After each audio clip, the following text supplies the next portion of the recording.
Hello traders, आज हम लोग अपने basics of technical analysis series को कंटिन्यू करते हुए उसके थर्ड एपिसोड को डिस्कस करेंगे, जिसमें हम सपोर्ट एंड रेसिस्टेंस के पीछे के ह्यूमन साइकोलॉजी को समझेंगे। लेकिन उससे पहले अगर आपने इस सीरीज के फर्स्ट एपिसोड को नहीं देखा तो ऊपर दिए गए आई बटन पर क्लिक करके जरूर देखें, जिसमें हमने फर्स्ट एपिसोड में डाउ थ्योरी की मदद से चार्ट के स्ट्रक्चर को समझना सीखा था और फिर सपोर्ट एंड रेसिस्टेंस की मदद से चार्ट में एरिया ऑफ वैल्यू निकालना सीखा था। तो आज हम लोग सबसे पहले समझते हैं सपोर्ट के पीछे की ह्यूमन साइकोलॉजी को। जैसा कि हमने इस सीरीज के लास्ट एपिसोड से सीखा था कि सपोर्ट वो जोन होता है जहां से प्राइस रिवर्स होके ऊपर जाता है। लेकिन ऐसा क्यों होता है उसके साइकोलॉजी को एक एग्जांपल से समझते हैं। मान लीजिए किसी बड़े फंड मैनेजर ने एक स्टॉक खरीदा 100 रुपीज पे और वो स्टॉक का प्राइस 100 रुपए से बढ़ के 120 रुपए हो जाता है। तो नेक्स्ट टाइम जब प्राइस गिर के 100 रुपीज पे आएगा तो लोगों के दिमाग में ये रहेगा कि ये 100 रुपीज का जो जोन है यहाँ से प्राइस रिवर्स हुआ था, तो इसलिए वो लोग यहाँ पे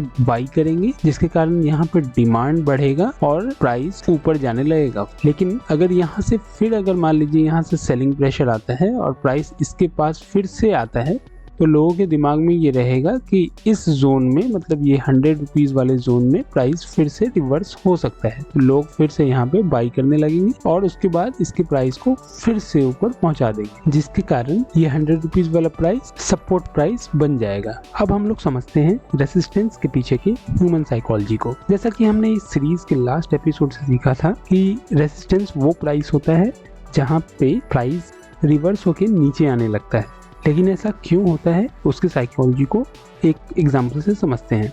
मान लीजिए किसी ने एक शेयर खरीदा 100 रुपीज पे और उसका प्राइस बढ़ के 120 रुपीज हो जाता है और 120 रुपीज से गिरने लगता है प्राइस, और फिर जब वापस शेयर का प्राइस 120 रुपीज के पास आएगा तो उसके दिमाग में ये चीज चलेगा कि पिछले बार 120 रुपीज से प्राइस गिर गया था, तो इस बार वो इस प्राइस को याद रखेगा और यहाँ पे अपना सेल कर देगा, मतलब 120 रुपीज पे अपना स्टॉक सेल कर देगा, जिसके कारण से यहाँ पे एक सेलिंग प्रेशर जनरेट होगा और स्टॉक का प्राइस फिर नीचे गिरेगा। फिर वापस से फिर अगर स्टॉक का प्राइस 120 रुपीज के पास जाएगा तो फिर से वहाँ पे और ज्यादा लोग सेल करेंगे, जिसके कारण स्टॉक का प्राइस फिर से नीचे गिर के आएगा। वैसे मैं आपको इसका एक दूसरा पिक्चर भी समझा देता हूँ। मान लीजिए किसी म्यूचुअल फंड मैनेजर को लॉन्ग टर्म के लिए टाटा मोटर का 5 लाख शेयर खरीदना है, जिसका करंट मार्केट प्राइस 100 रुपीज है मान लीजिए। तो जैसे ही वो 100 रुपीज पे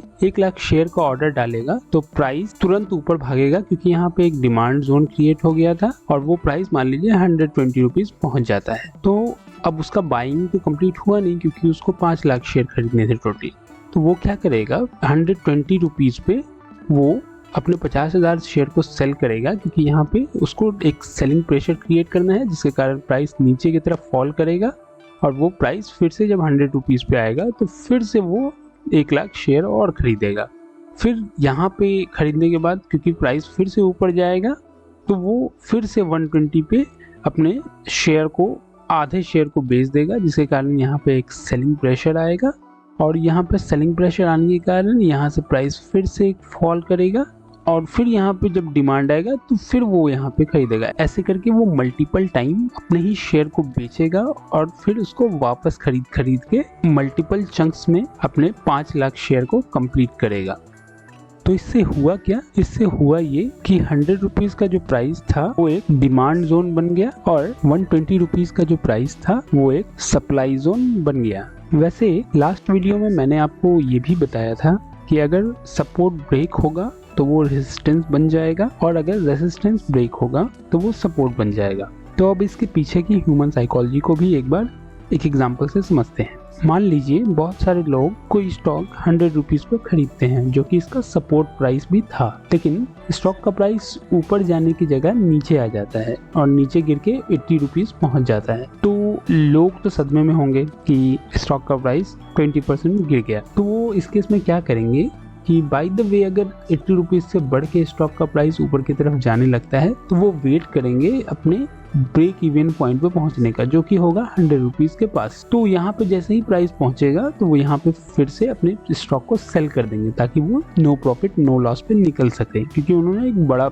लॉस देखा हुआ होता है। तो उस केस में क्या होगा कि 100 रुपीज के आसपास एक सप्लाई जोन क्रिएट होगा और यहाँ पे बहुत सारे लोग जब सेल करेंगे तो यहाँ से प्राइस इसका नीचे की तरफ गिरने लगेगा। तो इससे ये क्लियर होता है कि पहले जो 100 रुपीज एक सपोर्ट प्राइस था, रेसिस्टेंस पॉइंट हो जाएगा, ये एक रेसिस्टेंस जोन बन जाएगा। तो आज के इस वीडियो को हम लोग यहीं पर रैप करते हैं।